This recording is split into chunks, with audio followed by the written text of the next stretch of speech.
Police from across Gauteng are bracing for another day of civil unrest in Tshwane after reports of widespread violence overnight. This follows days of protests in Artridgeville, Soshanguve, Mamelodi, Hammanskraal and Mabopane after the announcement of Thoko Didiza as the ANC's mayoral candidate for the sprawling metro. Yesterday, buses were torched and police were stretched thin to quell mass looting of malls and shops owned by foreign nationals in the township. Defence Minister Nosiviwe Mapisa-Nqakula yesterday said the police had increased visible policing in the violent hotspots. The minister also said that 20 cases were already under investigation of the violence in the area and some arrests had been made. Government has increased visible policing of members of the South African Police and monitoring of hotspots will continue. The law enforcement agencies are currently hard at work to ensure that calm returns to all areas. However, many residents not partaking in the protest complained of poor police deployment in the violent torn areas. In fact, the ANN7 chopper, which went out on an aerial survey of the troubled townships, also saw little deployment of the police in respective areas. The issue formed part of the ANN7 Prime discussion last evening.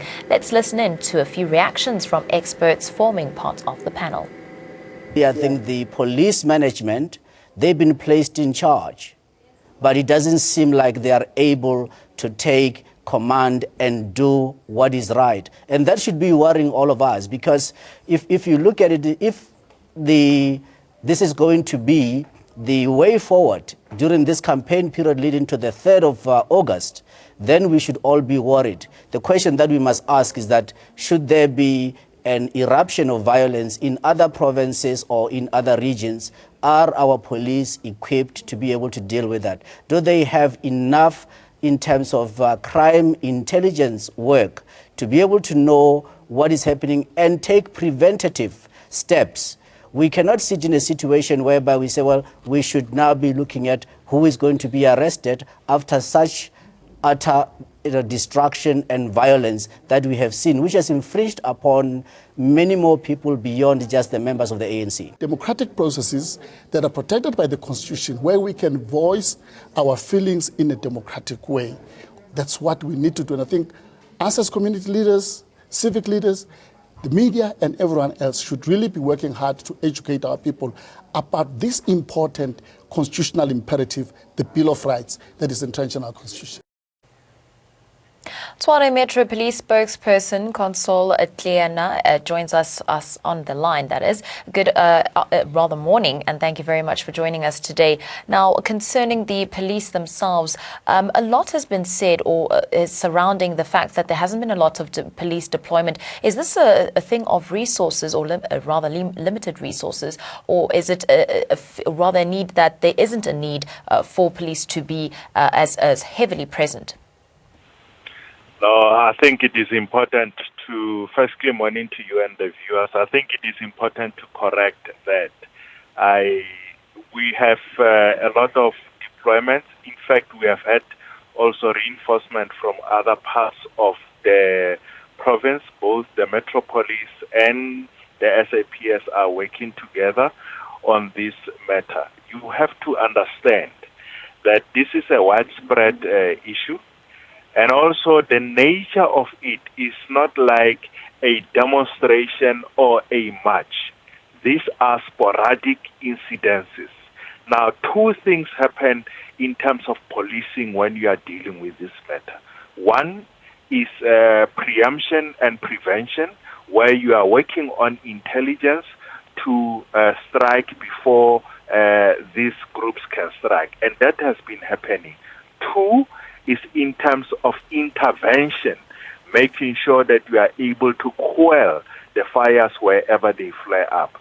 Now, in incidents, it is practically inconceivable, not unless you have a state of emergency, where you can have a police car in every street of all the townships in a particular given time. So I hear what the experts are saying, but what they are saying, with all due respect, is theoretical more than practical.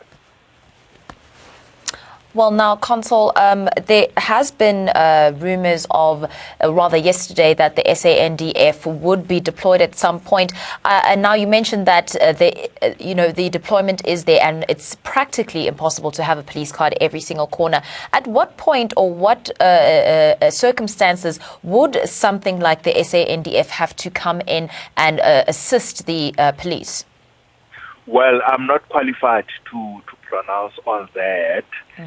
Save just by a sentence to say that only when the matter is completely out of hand. At the moment, the matter is not out of hand. But beyond that, it is not my competence to pronounce on that. All right. Thank you very much, Consul Tshwane. On the line is the police spokesperson. Now, Calden Ongmu joins us live from Mamelodi, who's on the ground giving us a little bit more insight. Thank you, Calden, for joining us once again. Thank you.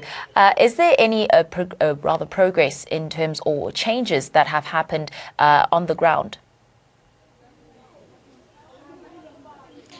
Yes, Nandi. Actually, outside, if you look at, I am in East Mamelodi, where 23 buses were burned Monday night, and things are going on as usual. People are going to their work. But what is disappointing today is this place, this where I'm standing here. It's a foreign-owned shop. It was looted overnight. We are told by the residents more than 20 shops here in Mamelodi was looted, and there are various stories to this.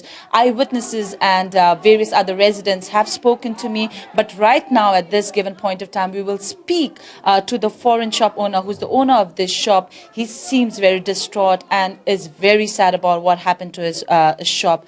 Thank you so much for speaking to us. Can you tell us exactly what time did this happen and why did they attack the shop?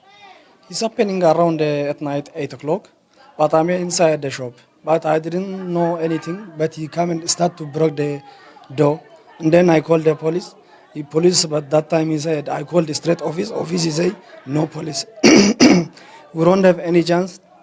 And then just we take out our life outside, and then he follow us. He burned the car and us, but we are run away from the people. But he's burned already the car. But now we don't have anything. But we don't know where he stay. We don't have even food to eat. But it's a bad life now. We don't know how we're gonna live here. But we didn't do anything. We didn't make any mistake. Just we are running our business, but we didn't make any mistake at these people. I don't know why doing like this us.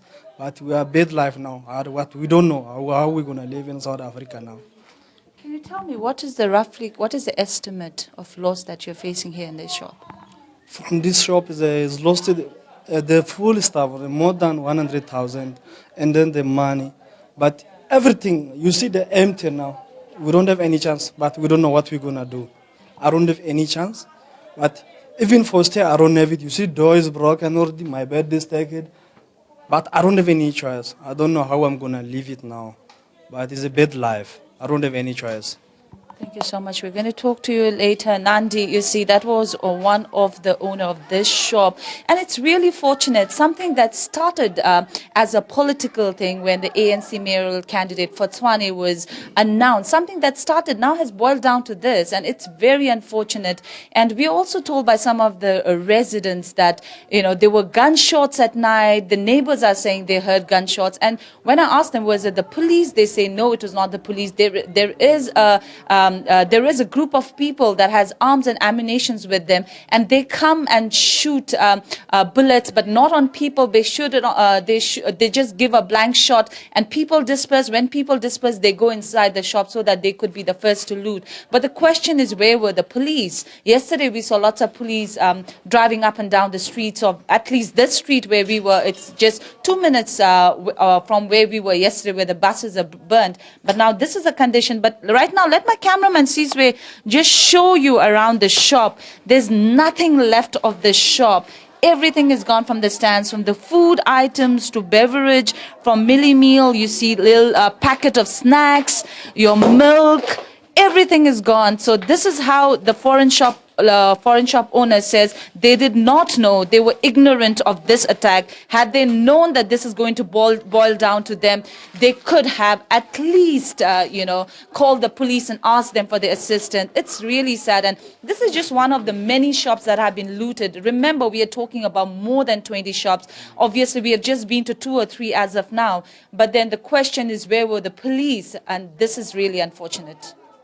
Well, thank you very much, Khaldun, for giving us a very in-depth look at what is happening, or what happened last night. As she mentioned, the police were nowhere to be seen, and unfortunately that shop got looted, as many foreign shops around the area did.